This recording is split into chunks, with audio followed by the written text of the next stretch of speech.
Michael Weber, Artistic Director of Chicago's Porchlight Music Theater.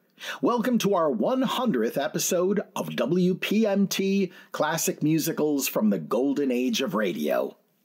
Opening in movie theaters December 27, 1944, with a screenplay by James Edward Grant and songs by Jimmy Van Heusen and Johnny Burke, Belle of the Yukon received a Best Original Song Academy Award nomination for Sleigh Ride in July, one of two nominations for the songwriting team of Burke and Van Heusen that year, the other being Aren't You Glad You're You from the Bells of St. Mary's.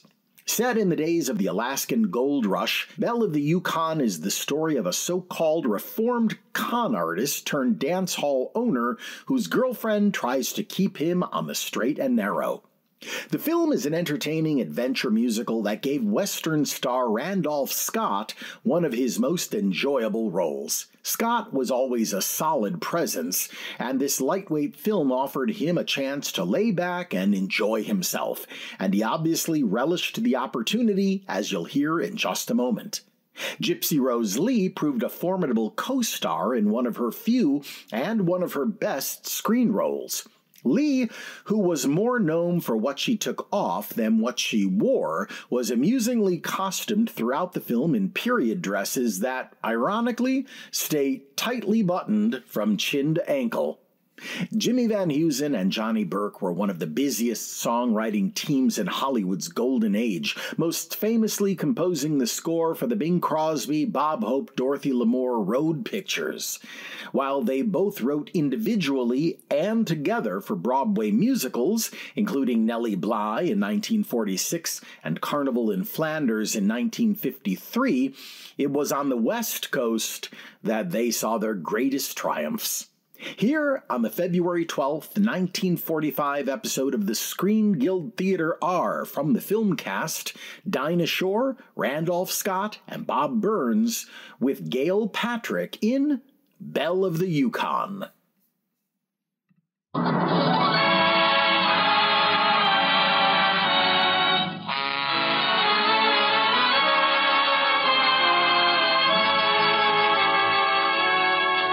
Lady Esther presents the Screen Guild Players.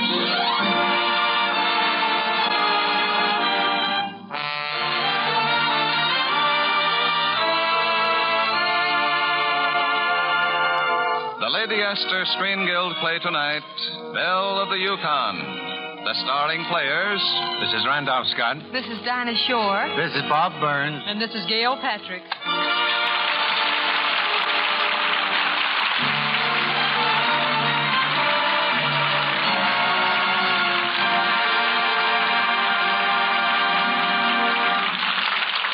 Tonight, Lady Esther presents the Screen Guild Players in International Pictures musical extravaganza in Technicolor, Belle of the Yukon.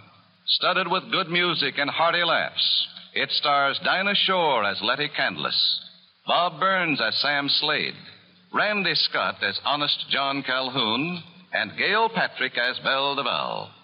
The Lady Esther Screen Guild Players in Belle of the Yukon.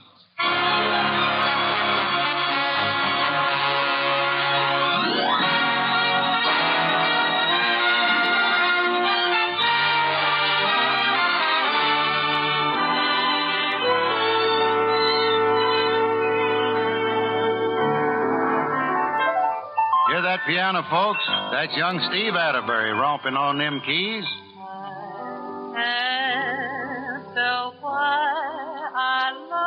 And you hear that warbling? That's young Letty Candless. She's just doing her acting Honest John Calhoun's place.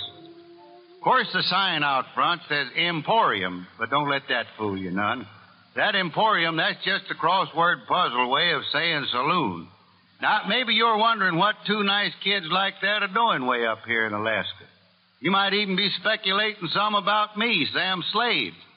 Well, now, that's where you're wrong, folks. Don't ever speculate on anything in Alaska, especially the weather. I declare I never saw such weather in my life. Why, it's awful nice and warm when the sun's out, but when the sun goes behind the cloud, it turns off bitter cold.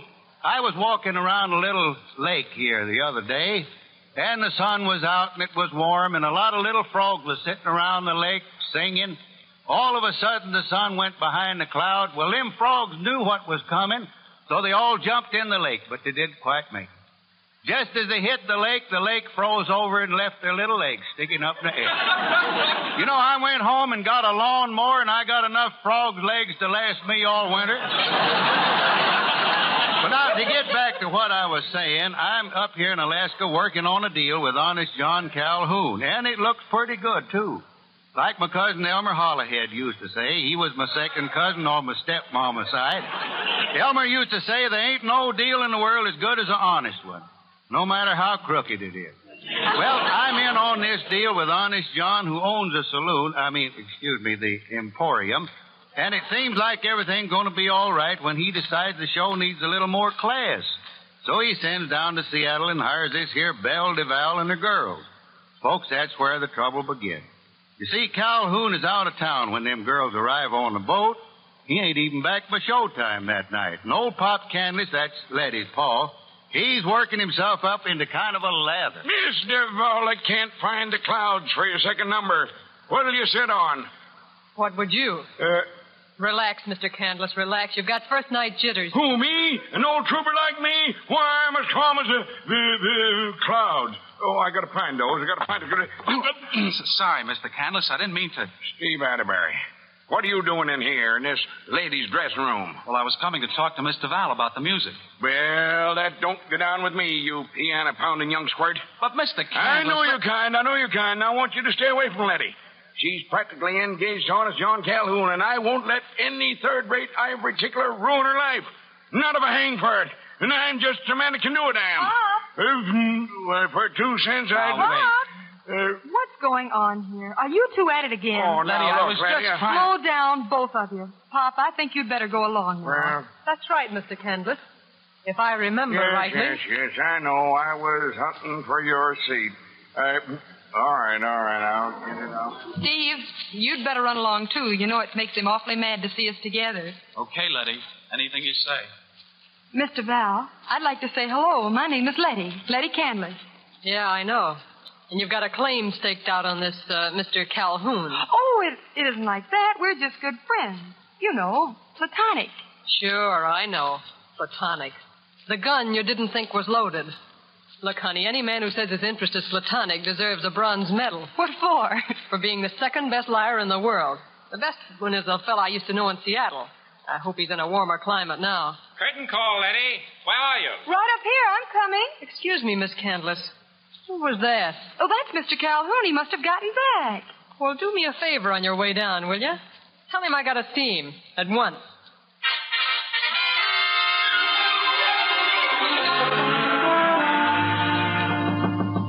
Mr. Val, it's Honest John Calhoun. Did you want to see me? Come in. Sorry I wasn't here to meet you. I thought I recognized that voice.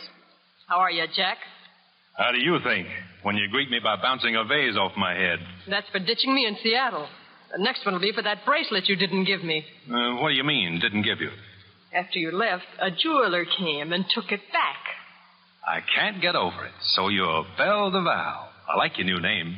I'll let you know about yours when I find out why you changed it.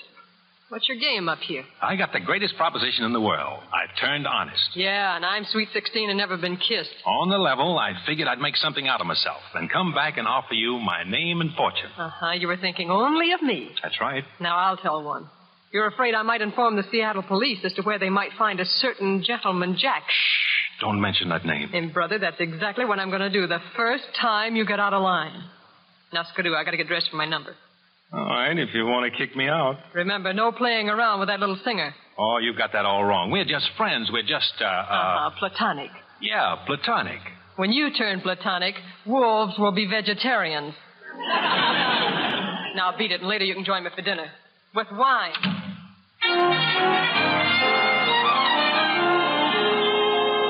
Yes, sir, I knew it right from the start. That girl was Calamity with a capital K.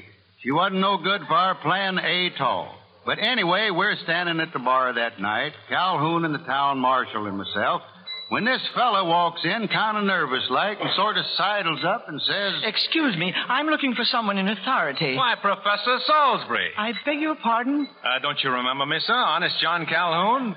I drove your pack horses when you made that survey in South America. Oh, yes, of course. Gentlemen, the professor here is the world's greatest authority on the weather. Yeah, first professor I ever seen. I always thought they wore plug hats. Professor, this is our town marshal. Howdy. Just the man I want to see. I have here the data on my 2-year study of Alaskan weather conditions. I should like to deposit it in a safe place until I leave for the States. I can help you there, Professor. Say, Slade, put the professor's reports in my safe. Be glad to. Must be mighty important, Professor. Oh, yes. When they're published, you people will be able to predict the weather. When it's going to be dry, when it's going to snow, and when it's going to thaw, and when it's going to freeze. You mean we'll know when the freeze-up's coming in advance? Well, with reasonable accuracy, say within 12 hours. Say, I better put these where they'll be safe. Oh, I better go with you, Slade. I mean, a lot of valuable papers. Oh, like sure this. thing, Marshal. Come right along. You know, Slade, up in these parts, the weather can sure be important. Sure can. I'd sort of like to have a look at them reports. Now, Marshal, you wouldn't be asking to see them. For $100? Oh, I couldn't, no. 200? No, I'm sorry. 500?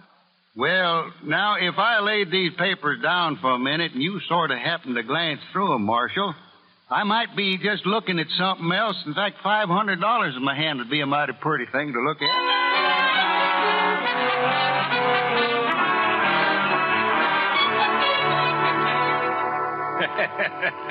So you put it over, Slade. The marshal fell for it, huh? I declare I never saw such a crooked feller in my life. He's out there at the dice table right now laying 2-1 the freeze-up's coming by September 15th. And it's never happened before October 1st.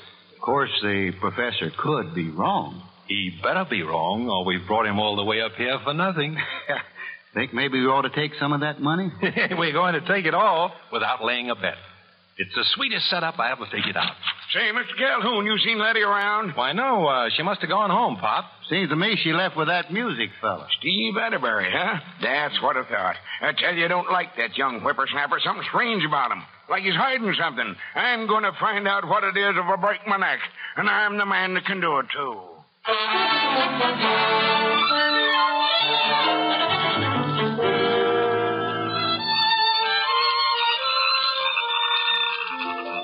Gee, it was nice of you to walk me home, Steve. It was nice of you to let me. Such a beautiful night.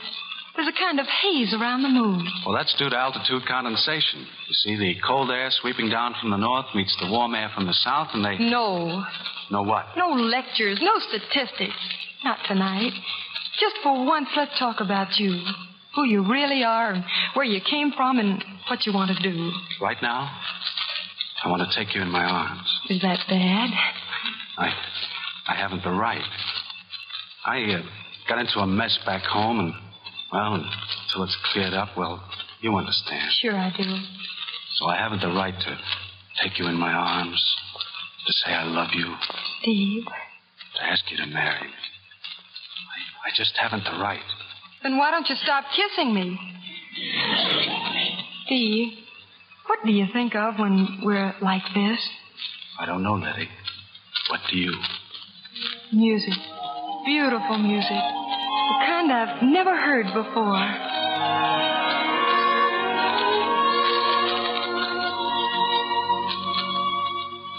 Lately, I find myself out gazing at stars, hearing guitars like someone in love.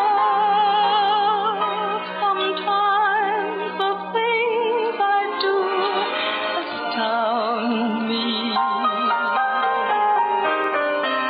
Mostly whenever you're around me.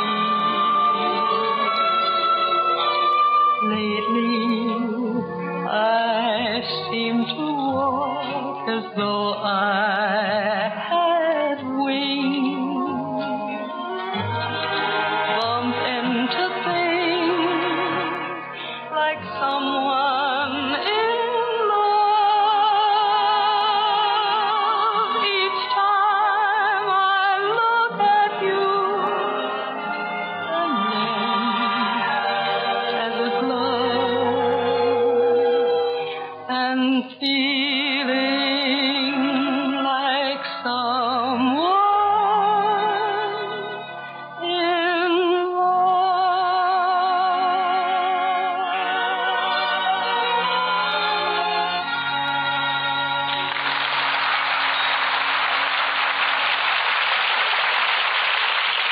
The curtain falls on Act One of the Lady Esther Screen Guild Players, and now the lights go on. Do you welcome those bright lights, or would you rather sit in darkness, kind, concealing darkness that hides little blemishes? Now, if you want to be proud of your skin, if you want to look and feel radiantly attractive in any light, listen to this message from Lady Esther. Do you know the mistake many women make in the care of their skin? They use too many different kinds of preparations. They use one thing to open the pores, another to close the pores. One thing working against the other. Now, any doctor will tell you that's wrong. That under such treatment, the pore openings finally refuse to function at all. They remain wide open and make the skin look rough and coarse. That's why, for more than 30 years, I've refused to make any other cream than Lady Esther Four-Purpose Face Cream. For I know it's the only cream you need. All any cream needs, all any skin needs, is a cream that cleans it thoroughly, that removes not only the dirt and waste which clog the pore openings, but the dry, dead particles of skin nature is constantly throwing off. And Lady Esther Face Cream does just that. It leaves your skin so smooth and fresh, so free of dry, flaky particles that when you apply your face powder, it looks fastidiously clean and radiant. It has a translucence, a clarity it never had before.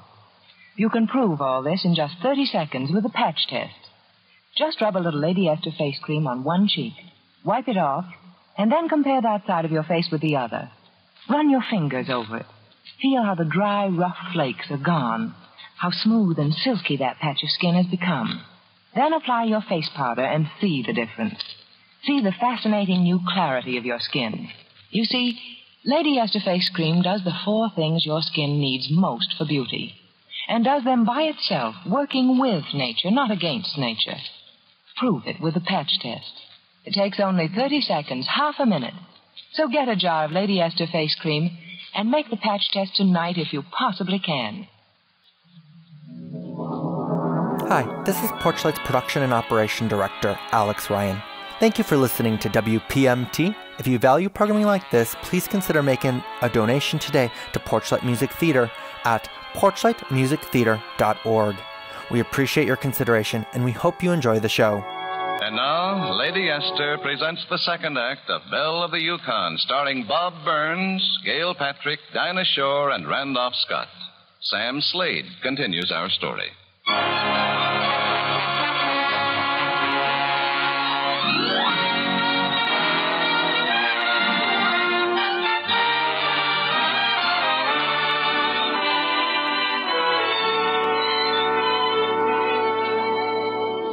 You know, my Aunt Pooty always used to say, temptation is the tool of the devil. Trouble is, so many people like to borrow it.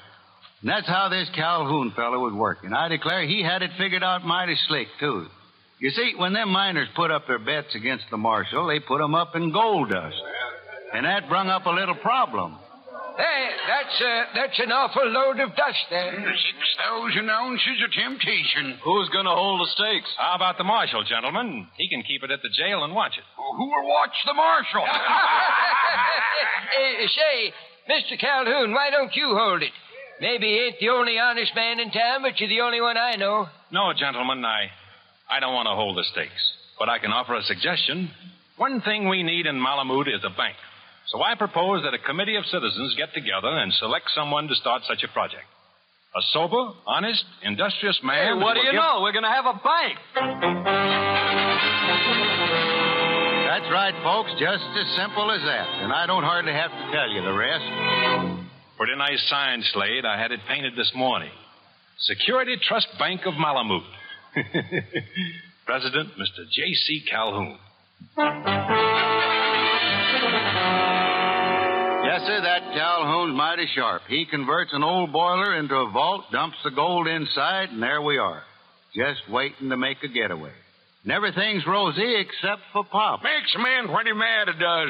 Having to work with a gosh darn crook. Crook? What are you talking about, Pop? Well, I'm talking about Steve Atterbury. He's a crook and a liar. And a bigamist, too. Here, just look at what I found in his room. Now, Pop, you ain't been robbing Steve's room. Who said robbing? I was investigating. I got a right to with him making love to my daughter. Here, just listen to this letter I found. It says here, Dear Steve, I hope this letter will reach you and you'll decide to come home and face the music. Mm-hmm. I'm sure you know that I will stand by you. Love, as always, Sherry. Sounds pretty bad. You ain't heard nothing here. Listen to this. P.S. It says here, P.S. The children miss you very much.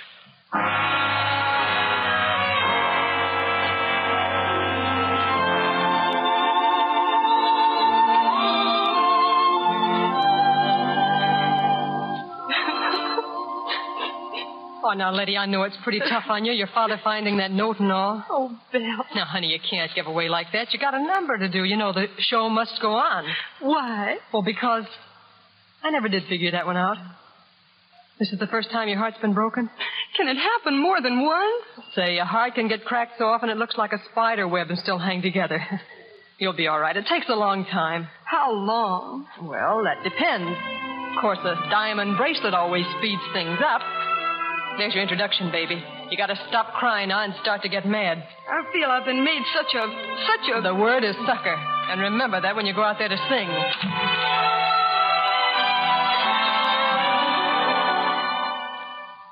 If I were the type to play around, it wouldn't be so bad. But I didn't know my way around. And what a time I had. I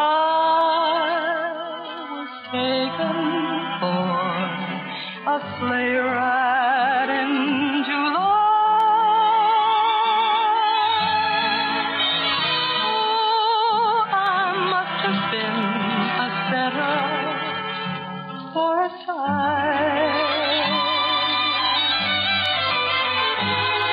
A mockingbird was whistling a sentimental tune, and I didn't know enough to come in out of the moonlight.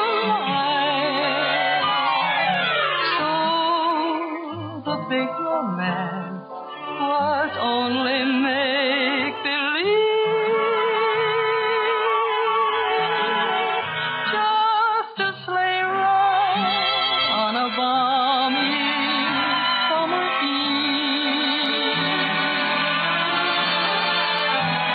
My dreams were safe all winter, and then to think that I was taken for a sleigh ride in July.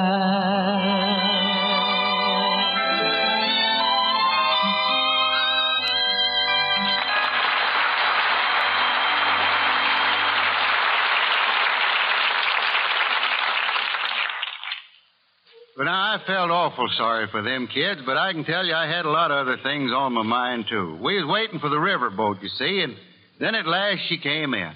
So that night, about an hour before that boat was due to leave, Calhoun and I just sort of moseyed quietly over to the bank. We let ourselves in the back door, and then... Hello, Calhoun. Hello, Slade. Hello, Marshal. What's up? Your hands, I hope.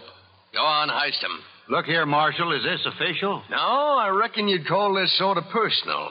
I had a few drinks with the professor. He got kind of loaded and started to talk.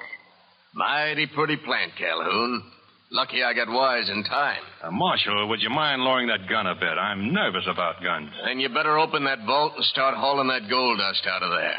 Ever hear of a lynching, Marshal? Sure. But I don't figure I'll stay around to watch it.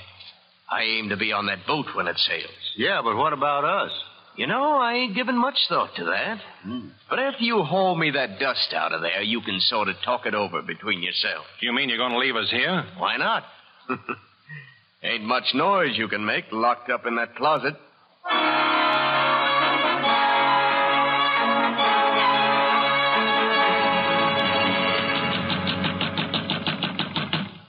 Ain't no use, Calhoun. My fists are getting as raw as my Uncle Slug's liquor. Oh, take it easy, Slade. They'll find us soon enough. All right, you weasel. Maybe too soon. Say, that's Miss Belle. In here, miss. We're in the closet. Well, fancy meeting you two here. Belle, this is very embarrassing. And it's going to be more so, sweetie pie. All those miners are on their way over here. They are? What for? Just to make sure their money's safe. Somebody sort of started a rumor. Oh. Me. All of a sudden, I missed you tonight. I thought you might be up to some of your old tricks. Miss Belle, you mean the miners are going to ask for their money? I wouldn't be a bit surprised. And they sound like they're going to get it, too. But they can't. We've been robbed. Robbed? You mean you can't pay off? Oh, gosh, and I started them here. Oh, they're pretty angry. We'll have to act fast. Mr. Slade, you talk to them. Hold them out there a while. Go on, we'll think of something. Yeah, I know, but will I? Go on, get out there. Hurry. Now, just a minute there, men. Just a minute, men. Don't work yourself all up. You don't want the blood to rush to your head. Now, I imagine you men, you figure maybe Mr. Calhoun's dishonest with your gold dust. That's just because you men don't know a thief when you see one. Well, now, men, take it from me, I do. I got a thief in my family, boys. That's my Uncle Petty Larson. There was a thievingest man. Now, he wasn't bad, you understand. He used to just pick up little odds and ends, you know, that he saw lying around. He brought home a Ferris wheel like that one time. But I know you'll be glad to hear that Uncle Petty Larson is reformed now. Now he steals things beginning with A. Like a horse, a mule, Look here, Slade. Fun's fun, but we want our money. That's sure. right. Where's Calhoun? Right. Take it easy, man. Take it easy. Mr. Calhoun's right here, and he wants to do a little confessing. Gentlemen, Mr. Val is quite correct. Say, that's young Steve. And Maddie's with him. And Pop. Who's the other guy? Mr. Calhoun, I want you to meet my dad. He came up on the boat tonight. Dad, this is Mr. Calhoun. How do you do, sir? My name is Atterbury, Charles V. Atterbury. Charles V. You mean the one that owns all the... That's right, Calhoun. The one that owns all the railroads and things. Pretty nice guy to have for an in-law, huh? Yeah, Letty. You and Steve all fixed up. Oh, Bill, it's wonderful. Steve wasn't married at all. That was his sister who wrote that letter, and the only trouble he was in was with his own father. My fault entirely. Mr. Calhoun, Steve tells me you're in a bit of a spot. You've been so kind to him, I'd like to help out. As one banker to another, will you accept my deposit for, say, $100,000? $100,000? He certainly will. You hear that, men? What? Mr. Atterbury's putting in $100,000. Well, we heard what he said. Anyone want to take his money out? Not on your life. If it's good enough for Atterbury, it's good enough for me. That's what I Come say. on, man, let's go. I'll see you later, Mr. Calhoun, just as soon as I get these youngsters set. Oh, isn't it wonderful, Jack? You're a real banker now. I sure am, Belle. Say, Slade, I've got a great idea. I pay 2% interest on this dough and lend it out at 8%. We'll make a fortune. Yeah, but we'll have to go awful slow, Mr. Calhoun. Why, a stunt like that is positively legal.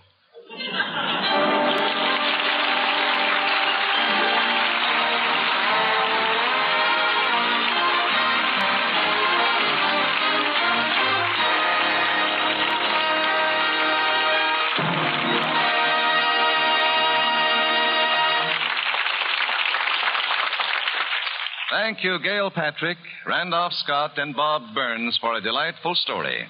And thank you, Dinah Shore, for that beautiful warbling. Well, as they say back home, Mr. Bradley, the pleasure was all ours.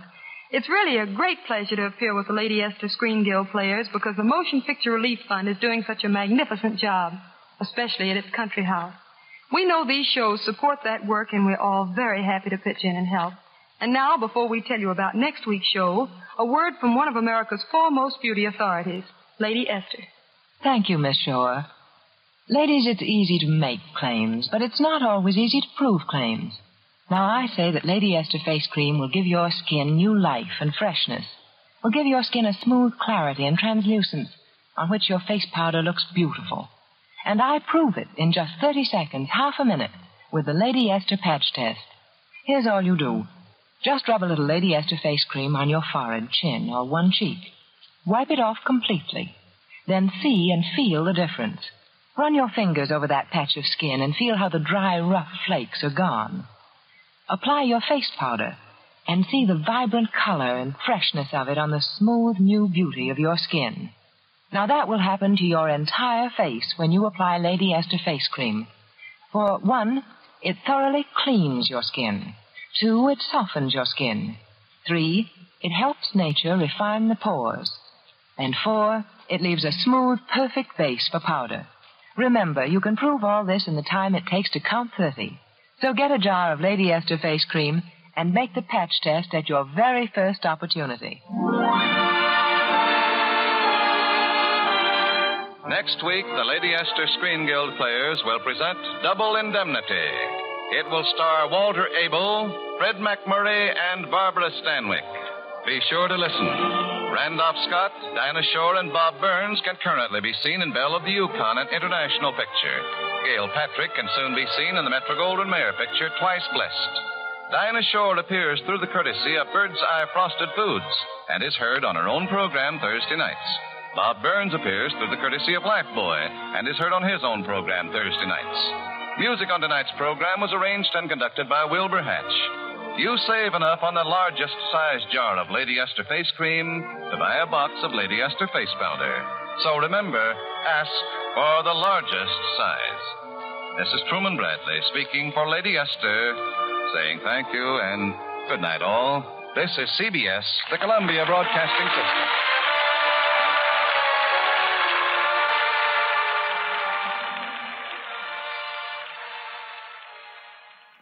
After failing singing auditions for the bands of Benny Goodman and both Jimmy and Tommy Dorsey, today's star Dinah Shore struck out on her own and became the first singer of her era to achieve huge solo success. She had a string of 80 charted popular hits spanning 1940 to 1957, and after appearing in a handful of feature films, she went on to a 4-decade career in television. She starred in her own music and variety shows from 1951 through 1963 and hosted 2 talk shows in the 1970s. TV Guide ranked her as number 16 on their list of the top 50 television stars of all time.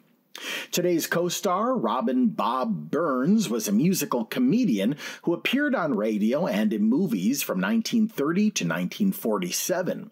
Burns played a novelty musical instrument of his own invention, which he called a bazooka, earning himself the nickname Bob Bazooka Burns. But the nickname didn't end there. During World War II, the U.S. Army's handheld anti-tank rocket launcher was also named the Bazooka, which it's still called to this day. Theaters across the country need your support now, more than ever. We hope you'll consider a donation to Porchlight Music Theater today. Just go to porchlightmusictheater.org. Until next time on Classic Musicals from the Golden Age of Radio, I'm Michael Weber.